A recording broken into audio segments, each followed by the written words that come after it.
You're listening to the Journey Podcast.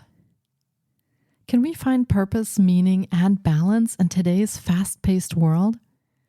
Listen to today's episode to discover practical tips and guidance on cultivating purpose, meaning, and a harmonious work-life balance. Hi, I'm Petra Brunbauer, and with decades of experience with sadness, pain, anxiety, and stress, I finally figured out how to leave all that behind. And this podcast shows you how to break free permanently so you can reclaim your sanity and find the self-esteem and energy to go after the life you desire. With real talk about mental health, holistic healing, and the tough journey of coming out the other end. This is the Journey Podcast. Welcome to today's episode. In this episode, we delve into the intricate journey of discovering purpose and meaning, while also nurturing a healthy work-life balance. Our conversation navigates the pursuit of a fulfilling life by aligning personal aspirations with a sense of purpose, all while maintaining a harmonious equilibrium between professional and personal domains. Our guest sheds light on the transformative potential of infusing our actions with purpose and embracing meaningful endeavors. We explore practical strategies to incorporate these elements into our daily routines, highlighting the significance of self-awareness, intentional choices, and mindfulness. Brad Hendrix was born and raised in Washington State and moved to Tucson, Arizona in 2022 so he could be closer to his family. He has passions for composing music, building and playing guitars, acting, comedy, digital painting, and writing. His top 5 values in life are love, creativity, curiosity, perspective, and leadership. Brad's goals for the future are to return to college and pursue a degree in philosophy, as well as do more traveling around the world. Brad graduated from Western Washington University with a bachelor's in business management at the age of 27. He was pursuing a focus in accounting during his first 2 years, but all his friends in the department told him, "You're good with people, you should do something with that." And they were right. Let's meet Brad Hendrix.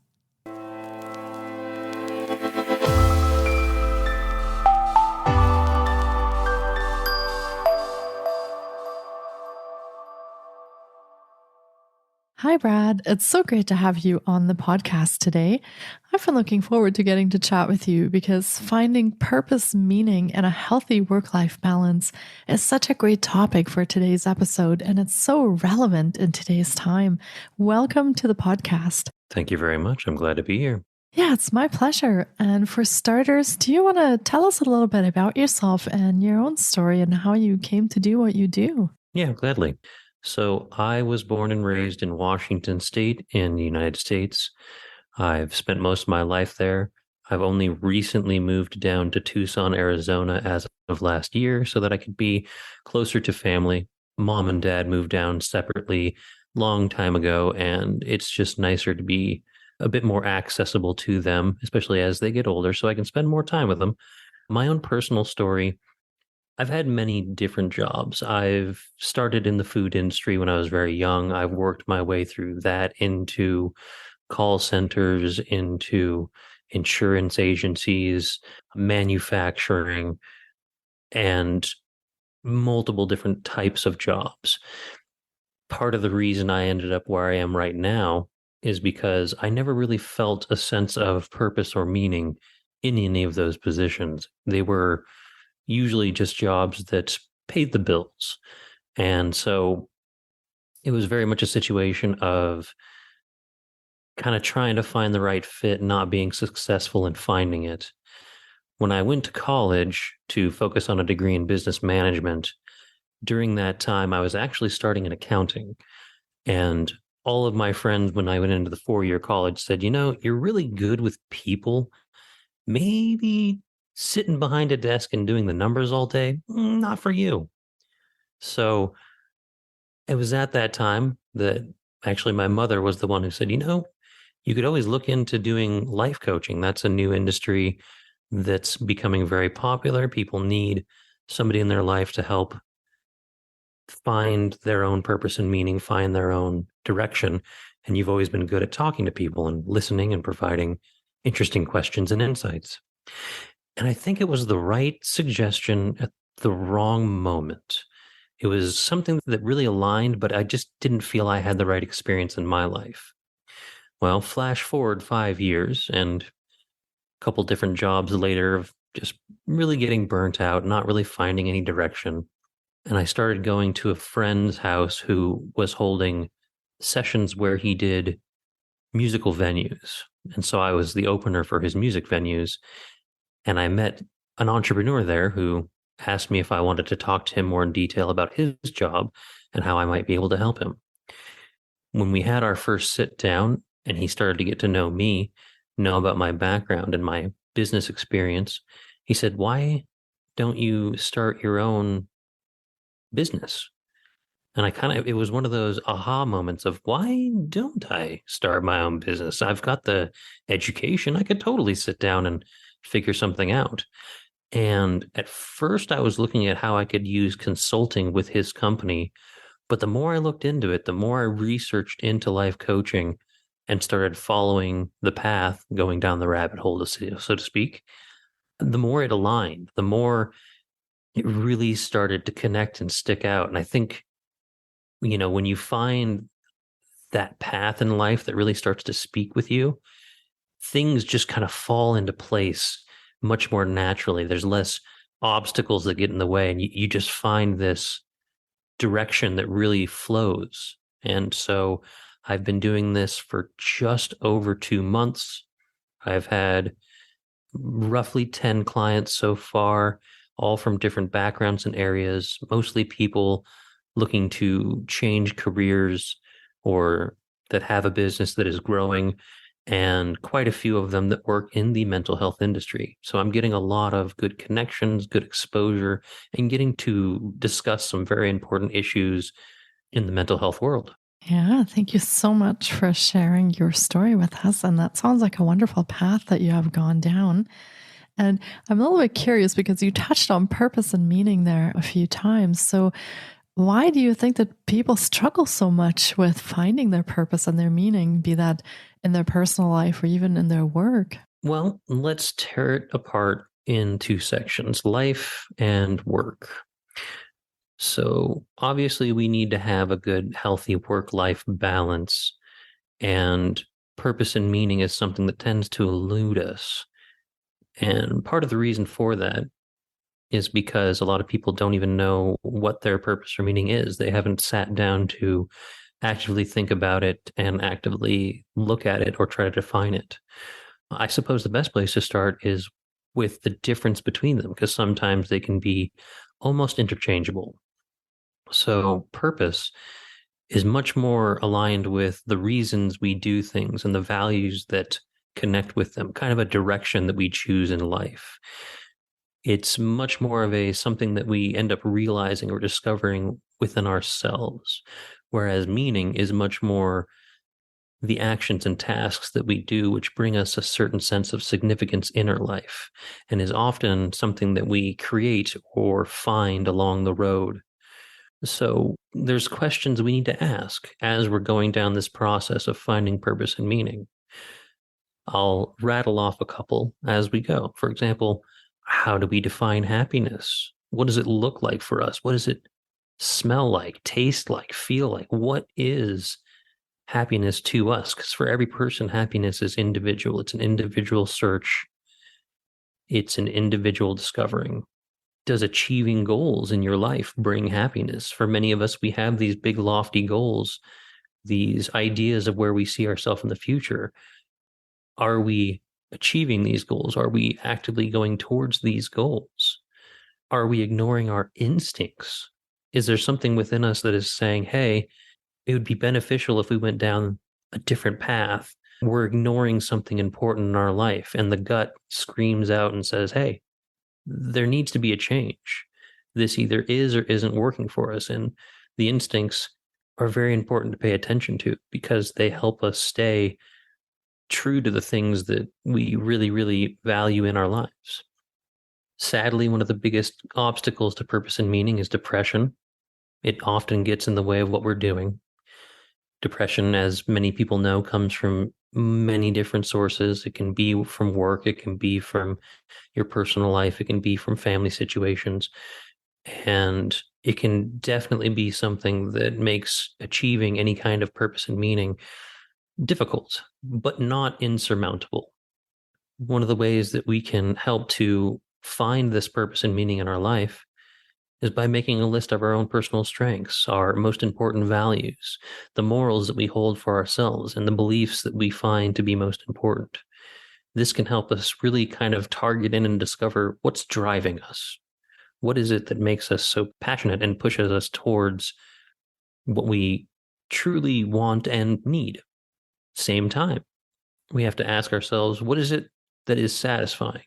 What is it in our lives that we find brings us a certain sense of satisfaction? And in this search for purpose and meaning, is it the actual finding of the purpose and meaning that is the overall and end all goal, or is it more of the search? I've always kind of believed that once you find an answer to something, it just leads you to the next question. It just keeps leading you down a path of trying to gather more information, more knowledge, more interpersonal connections, more introspection. Continuing on with life's purpose and meaning, balance matters. How balanced are we in our lives? Is there too much work? Is there too much stress that's getting in the way of us actually trying to go towards what is purposeful and meaningful? On this path, if we can get past the work and the stress, we start to look at things that really fuel us. And in that question, what is it that makes us passionate? What is it that motivates us? What gets you out of bed in the morning? What makes you look forward to every day?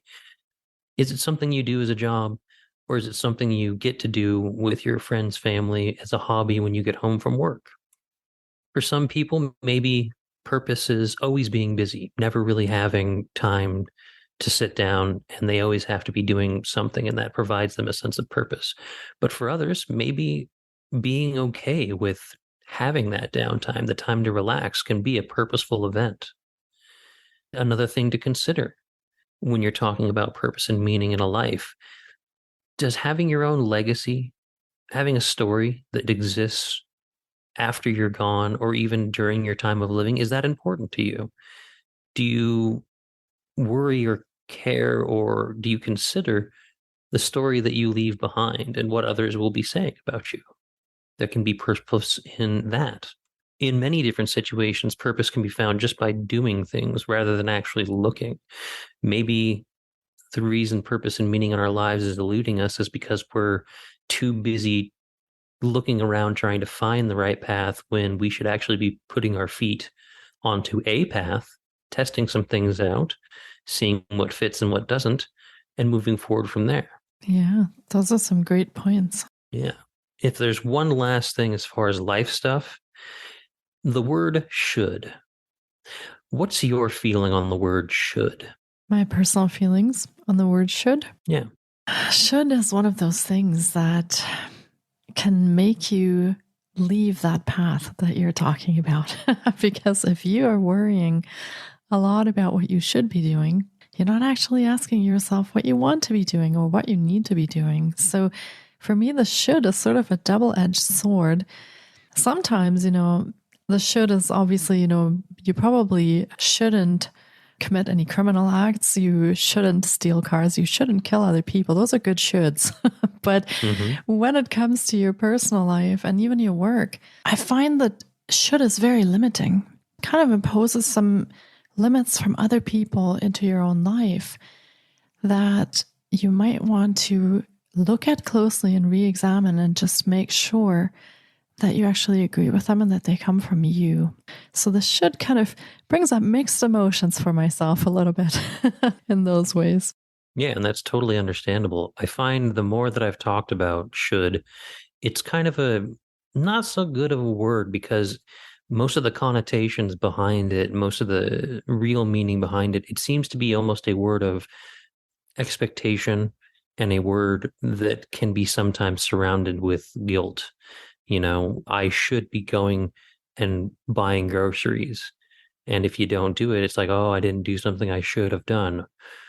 Or we should be looking to buy that new house because we're not happy in the place we're in. Well, if you don't get it done, yet again, more of those failed expectations and guilt. And I just find I've kind of trained my brain now that when I hear those words, it's almost like, oh, nope, nope. You're putting these big, lofty expectations that once they fall through could just kind of detriment your path to finding your own purpose and meaning. Yeah. Yeah, absolutely. And I think that's where that intuition comes in that you had talked about, really listening to that and connecting with that to make sure that when you are talking about shoulds or coulds, that those are really coming from your purpose and they're coming from your essence and they're not being projected from anything else in your life because that could become very challenging, as you said. Yeah. Yeah. So many shoulds come from other people, other voices in our lives that tell us, and it could be even a positive. Hey, Mm-hmm. you're really good at doing this task, or you've got these talents. You should do something with it. And that's great to hear. Yes. It's reaffirming, but sometimes you look at it and when you don't get it done, you're like, oh no, I'm not doing these things that I should be doing. Yeah. Yeah, absolutely. Now, I want to ask you a question because you mentioned balance, and balance is Mhm. a very important thing, especially when it comes to work and our life. But there are situations, and I hear this more and more from people, that they're struggling to create this work life balance because there just isn't enough income in one work anymore. So a lot of people need to work two or more jobs to make things work. And they're really struggling actually finding any kind of way to create a balance between those things. How do you work with people when they come to you with that? So when it's people who have difficulty because they don't have enough time in the day, it can be tricky. One of the things that we need to talk about in that situation is, do these jobs that you're doing, do they align with your values? Do they align with your goals that you're looking to achieve in the long run?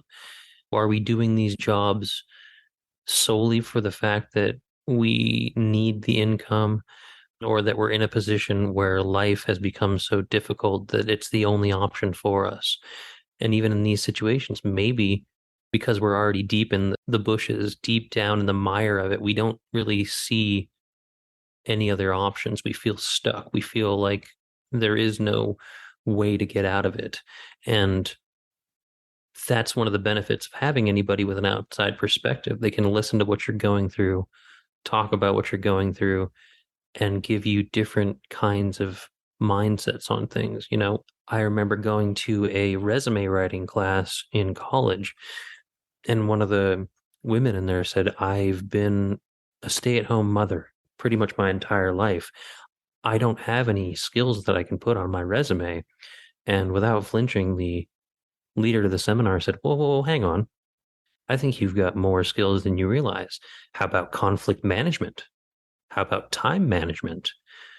Like, there are so many things that we do on a regular basis in our own lives that aren't directly like work titles that can be very beneficial to finding something that really fits, finding something that helps us vibe. It's tricky when it's, like you said, a lot of people dealing with, I have to make money to live. I have to take these two jobs on because one job just doesn't provide enough to support myself.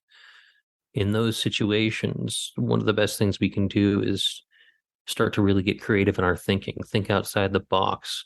Because the worst thing you can experience is the depression and anxiety that comes from being overworked, from experiencing that burnout. And when it comes to building a healthy work life balance, if it's all work, work, work, if it's all money, money, money, it's going to just create a negative cycle, a negative loop. And there needs to be time taken, even if it's 10 minutes a day, to do something you love, do something you enjoy, and maybe take time with friends, take time to stop, meditate, relax, recharge your batteries. It can really start to open up our perspective, open up the way that we look at things, and help us think in a different path. Yeah, I love the fact that you mentioned this outside perspective because sometimes we can't really see the forest for all the trees when we're really stuck in it. And we may be experiencing burnout or depression, as you said. It's really great to have a perspective that's not your family, not your friends who are also invested in it, but someone who can objectively look at that and actually help you pick the situation apart and start looking for new ways and new solutions. So, yeah, I love that. Mhm. Yeah, many of our friends and family, they tend to have our best interest, but they also, some of them can come at it with a certain sense of expectation. So if you have an outside perspective who doesn't know you personally, they can look at it very objectively and come to you with ideas and considerations that maybe you had never even thought of or heard about. Yeah, exactly. That's why it's sometimes hard to bring these kind of concerns to your family because even though they love you, they know you too well and they will keep you stuck very often in the place that you are because it's what everyone knows. So, yeah, Hmm. I like the idea of the life coaching. That's fantastic. You talked a little bit about questions that we can ask ourselves to tune in a bit if we're finding our purpose and meaning or how we can find that. Are there any other tools that you utilize or that you know of or that you work with when you work with your clients? Maybe some more philosophical tools that could help people with their mental health and finding that balance in life. Yes. Two, which kind of sometimes get a bad rap, but only by people who really haven't taken the time to think about it or look into it. The Socratic method and Stoicism are very good for this specific situation. So, the Socratic method, when you really get into it, is a sharing of ideas openly between two people.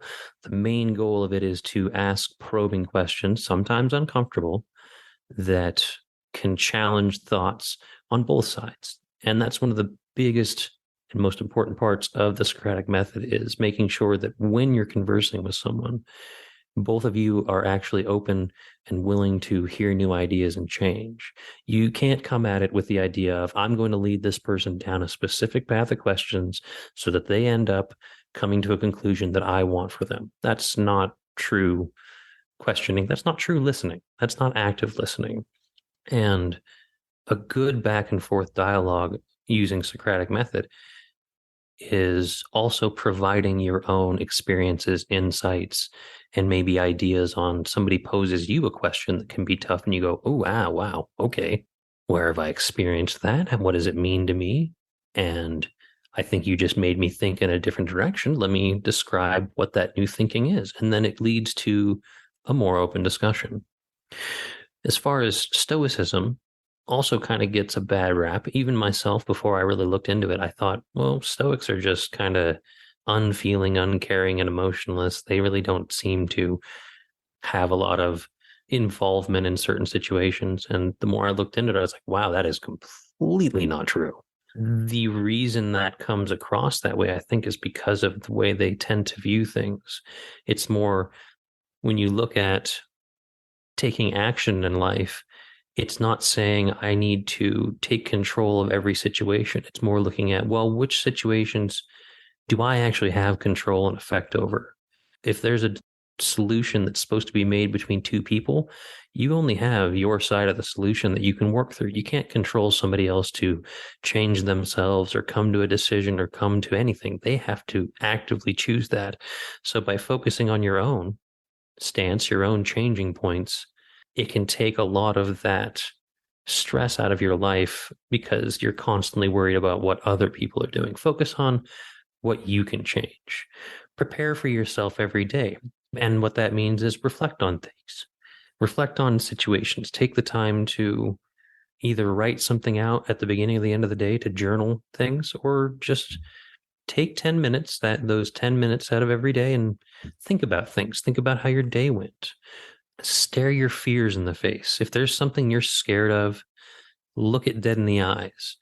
Don't run away from it. Don't push it down. Be familiar with what the worst case scenario is with something, because once you can actually look at that and realize that even if it is the worst case scenario, it's not going to destroy you. If anything, you can look at it and say, now that I know that this could happen and might happen, I can make plans. I can make strategies to prevent it from happening, and I can go even more towards what I believe is success. I think you mentioned way back at the top that, some people may be going through so much depression that they think about their own mortalities and the way that that plays into their life.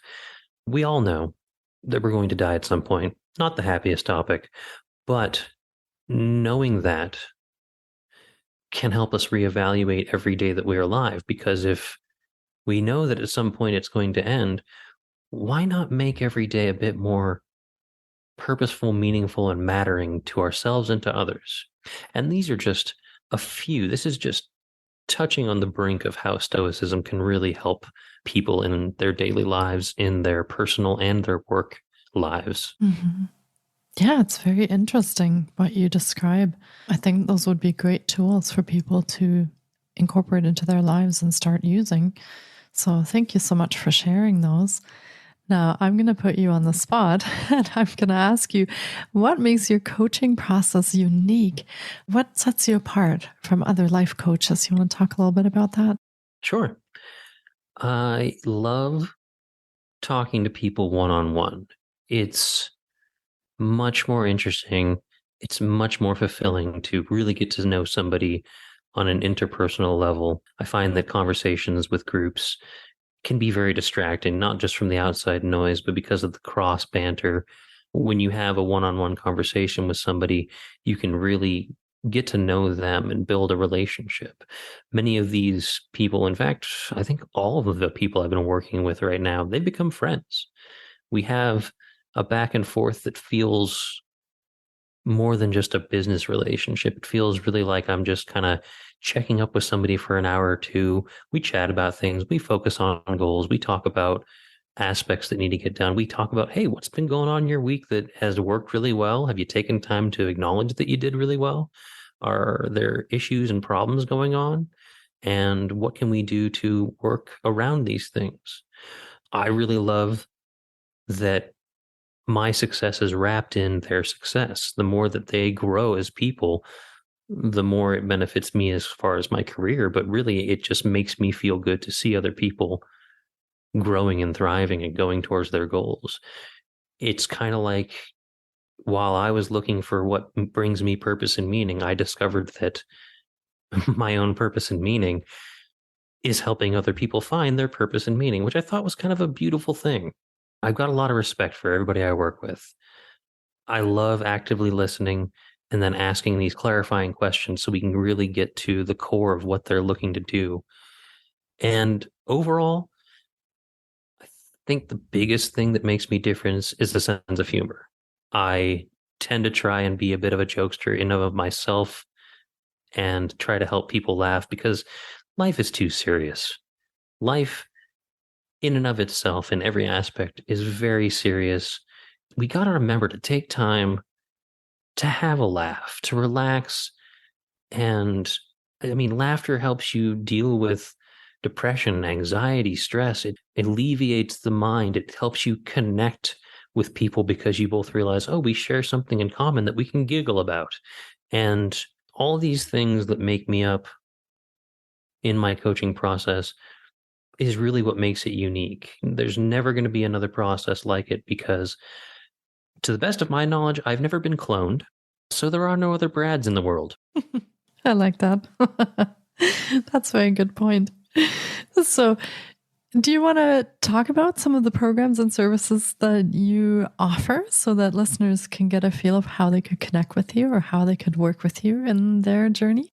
Yeah. So right now, I've built up my social media presence. I have my website, which is Hendrix PD Coaching.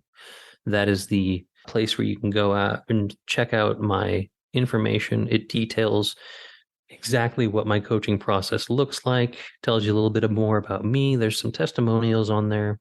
It's the best way to reach out. This is July that we're talking. And I think when I read on the website, things on your podcast and we end up putting stuff out a little bit down the line. So just for the listeners, this is July.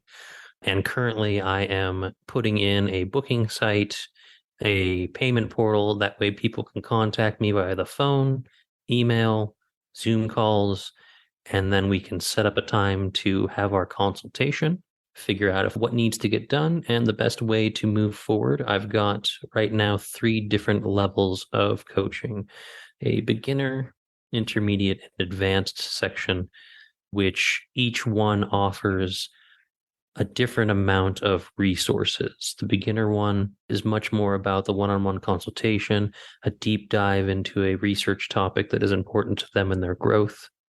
Intermediate, you also get articles, videos, worksheets, and different information directly aligned with what we're talking about and working on with that individual person and their individual path towards their success. And then the advanced goes into an even deeper dive of multiple research topics every time we chat, so that we can really get them fixated on where they need to go. And my main focus right now is with people looking to change careers, people looking to start their own businesses and have no idea where to start, or people who have a business and need to grow. And then these topics of purpose, meaning, work-life balance, they all come into play so that you can be a much more successful person in your personal life and in your work life. Yeah, that sounds amazing. And we will be linking to all of Brad's offerings in the show notes as well. So be sure to check there on how you can get in touch with him and how you can work with him if you feel that this episode aligns with what you are looking for. And you can get in touch through the show notes. We'll put everything there for you. Well, this has been another incredible episode, and I really hope our listeners have enjoyed the journey into finding purpose, meaning, and a healthy work-life balance as much as I have. It has been fantastic chatting with you on the podcast today, Brad. Thank you so much for your time and wisdom you brought today. I really enjoyed this episode. Yeah, thank you very much for having me. It's been a delight talking to you. Yeah, I hope we get to do this again, and we'll see where things go. Take really great care of yourself. You as well. Thank you so much for taking time out of your day to listen in. If you enjoy the Journey podcast, please support us by subscribing, sharing on social media, and leaving us a review. We appreciate you. And you can find more of The Journey on Facebook, Instagram, TikTok, and our website, thejourney.com. Sending you love and courage, and see you next time.